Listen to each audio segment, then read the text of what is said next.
that, you know. Okay. So, okay. Let me tell you, Chioma. Chioma, you look like you like the, you know, like you gist. like the I like gist. gist. I know, I like right? gist. I'm Okay, like- so my first degree was in adult education, like I said. Okay. I never chose that. So my parents wanted me to study law. Because they just felt, first daughter now, you have to be a lawyer. My dad, and Edo man. So you can go to the village and say, my daughter is a lawyer. You know what I'm talking about. But I didn't want to study law. I actually wanted to read mass communication, right? Because when I was much younger, not anymore anyways. But when I was much younger, I just I love to read. I'll stay in front of the mirror instead, you know, reading the newspapers out loud. So I just felt, maybe I was going to be a newscaster and all. But then my dad said, no, I'm paying your school fees. You have to go read law. Okay. First pursuing me that I got, because they wanted me to study at the University of Benin. Okay.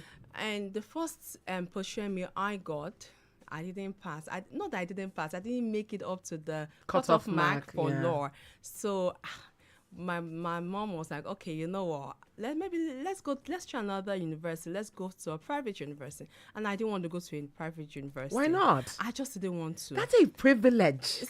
It's so, you know, people and their differences. You Yeah. know? And you were younger. You wanted me, to be friends with, keep your friends for and me, what? Not really, but I'm like, why do I want to go to a private university? I want to go to a government university where I would be far away from the house, number one. And number two, where I would have my freedom. I mean, I've been in my parents' at university, secondary school days, no freedom. So you don't want me to go to... So anyways, second year came, I passed, you know, better than the previous year. But fortunately, I didn't get the cutoff mark for law. So I had 65, while the cutoff mark was 70. I was happy. I'm not going to lie to you. I was happy. I'm like, okay, thank God. My parents said, so when the admission came out, they saw adult education professional and they're like, what is that? I'm like, I don't know, but I'm going. So it was a talk of war in their house. But, you know, I have to also give it to my parents, yeah. They actually respect their children's opinion in as much as beautiful. They want you to do what they want you to do. They also want that, you know, they still respect your opinion. You know what I like about you so far? It's the fact that you're well grounded. Like you grew up from a good family. And that grounding seems to be what has spurred you to want to give. It feels like you're trying to give other women the opportunity, you know, that you had growing up. When you talk about the less privileged, and I see how you should see her face when she said less privileged, she's struggling with the idea of calling someone less privileged. But I think that indeed some people are just more privileged than others. I love the fact that pushes your passion into what. So let's start with the way where you started to work on women and focus on the women. I know you do stuff for the youth. Where did that come from after university studying adult education? What now happened from there? Well, after I went out, Chioma, why are you putting me on the spot? Because, I mean, there's a lot that has made you the woman that you are. Chioma, and you're celebrated. Should I answer now? Answer anyone that comes to your mind first. Okay, so after the adult education, I went to the youth service, did my master's in gender studies, blah, blah, blah. But when I was in JOS, I had a lot. Okay, before I even went to JOS, because I served in JOS, I made sure that, you know, I was always looking around.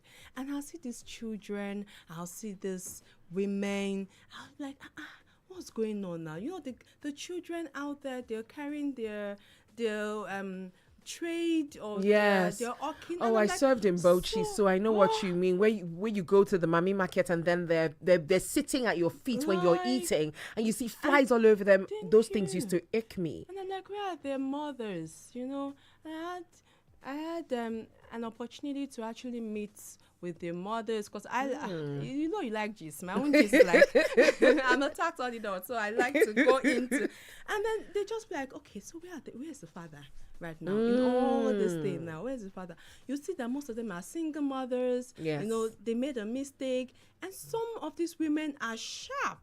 They speak good English. Ooh. Very good English, and I'm like, what is going on here? So all these things together, and you know, I told you that it's not like we were I was born with a silver spoon. But I saw my parents struggle to take care of us. But the most important thing and the most beautiful thing is they had what they call partnership. My mom and my dad, you will never know which one of them is actually taking care of the family. So they were like more of friends. So I think for me, it was when we grew up that we saw that. We're like, hey, so mommy, you're the one taking care of the family at this time. And so daddy, you're the one taking, and so it's actually very important out there. It's very important that we as parents, right, out there know that it is for the sake of your children. Keep family matters. Because he has a way of breaking them. Not so true.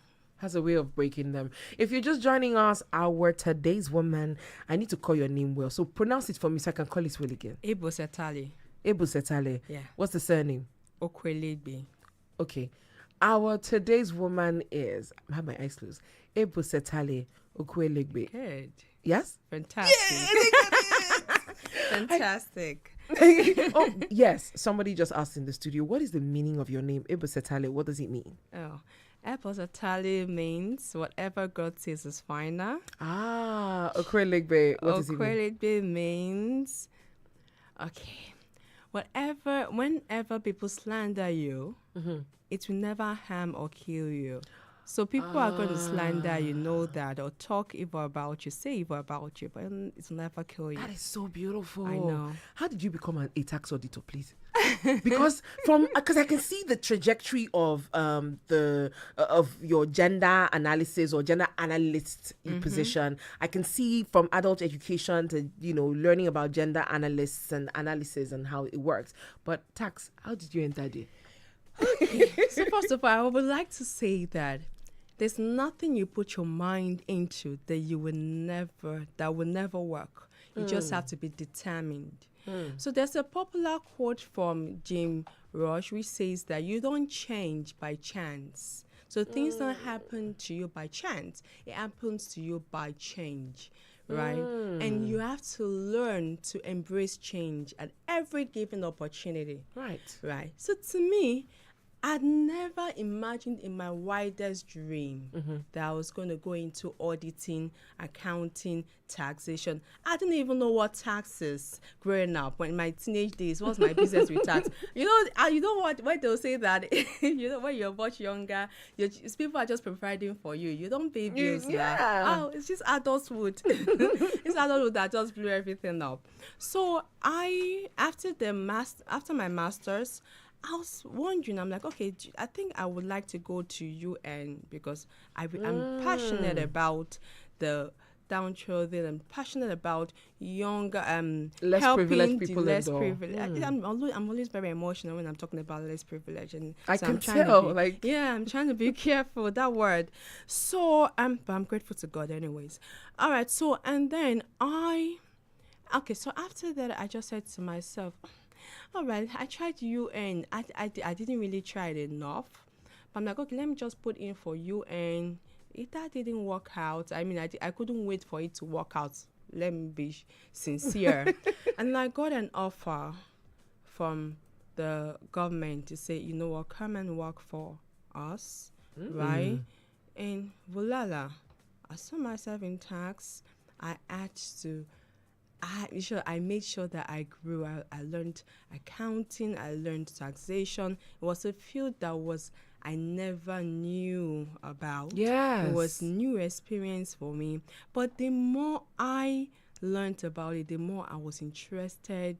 It was so interesting. Like tax auditing is like investigation. Like I'm going to get you to come back one of these days to talk about taxes, knowing because I believe that SMEs need to know what taxes they should be paying and the ones that they shouldn't. So that's another kettle of fish. But I love that it is, like you said, it doesn't happen by chance. It's a determined effort. So you went in there and they gave you that opportunity. It's like, you know what? I'm going to study and find out everything about finances or finance and taxing. So for you, if someone said to you, what is the biggest achievement that you've acquired in life right now? What would it be? I know I'm asking all these questions that scare you. Okay, so what's the one thing that you remember doing, or what kind of value you remember adding that puts a smile on your face when you think about it? It doesn't even matter to who. So it was something crazy one day I did. Okay. So 3 years ago, I had these savings. Okay. It was quite a lot. And I said to myself, okay, I have this money right now. What do I do with it? Do I want to do this for myself? So I just looked at the money and I said, well, you know what I'll do with this money? I sponsored over 30 people to the university. Oh my goodness, where's my bail? Oh my God. I was like, dang broke after that. I can imagine. But that is such a sacrifice. Why would you do that? I don't know. Anytime I think about it, I'm like, what is wrong with you? That is so beautiful. Look, you know, you can laugh about it now, but I imagine how much that would have taken off you, because when the chunk goes off, that's when responsibilities now start showing up. As beautiful. Let me tell you the funny thing, Chioma. What? So the next day, after the money had gone, I was having like 522 naira in my account. And I'm like, well, okay, so I need to eat. What do I eat? So I went to the fridge and I only had bread. Wow. So it's anytime I remember this story, it makes me laugh. I'm like, so the Women Mentorship Forum, it's a mentorship program or forum for older women to mentor the younger one. Right. So we even come, if you see us relating, I remember the last time we talked about this new movie, Straw. We just said like, you guys have watched Straw. I yes, don't like you. Yeah. Because I've not seen it yet. No. Why? I'm waiting for the right headspace to watch it. It made me appreciate motherhood. When we have to give it to our mothers. And you understand grief. You see the word grief is real. Mental health is real. So we have to be kinder to each other. Absolutely. So that aside, we analyzed it, we gisted about it, we shared the experiences. We're fantastic human beings. They're just fantastic human beings there. So I just want to say shout out to them. To answer your question, Chioma, is a safer space for women. It's all about mentorship, coming together to achieving a common goal. I think in June we're visiting this month. We have an outreach, a visit to the ghetto, right? So we're going to Agege. Nice. Ghetto. I'm wondering how you're going to thrive there, because you look unbreakable. No, I'm so excited because I'm going to meet these lovely ladies. You know, we're talking of the pregnant teenage girls. We're talking of. I'm so excited, Chioma. What drives you? What drives you to do all these things that you do? And how are you able to even merge it with having a life? What do you do for fun? Maybe I should ask that first. What do you do for fun? I golf. Sorry, ma. Sorry, I golf. I know. Ladies and gentlemen, I've seen a lady that golfs. Like, are you serious? Yes, I golf. That's what I do. That's the only thing that I think that is like special, by the way. Like, what? You golf? I've never heard a woman, DJ Ryder, help me here. Never heard a woman say, what do you do? Say, I golf for fun. And yo, golfing, that's amazing. For fun. Yes. I know. He's like, whoa. Tell me. So what makes you do the things you do? Did you write us looking at like, huh? I don't know. I don't know. I have to look back again. You have to look back again. Yeah. Why? What's your opinion? Because on I mean, no. I think so. Generally, the overview of golf is that it's a man's game.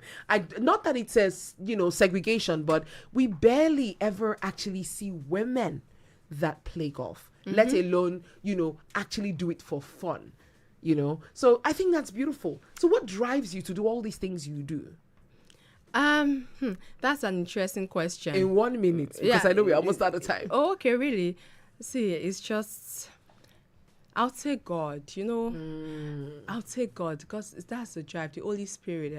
I've done this place to a church, I know, right?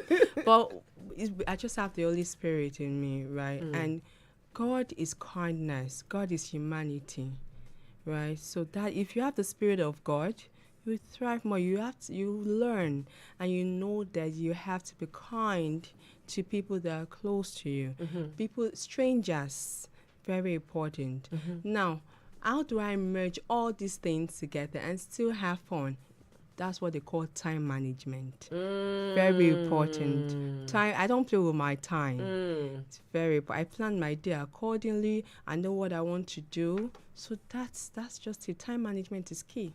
So as a woman that is thriving, I like when I bring young women in today's world as our today's woman, because it sheds light on, it's not just the women that have been, that seem to have some more time on their hands and have some things in control. It's also about the young people and making the strides that they're making. I celebrate you, Ebosetale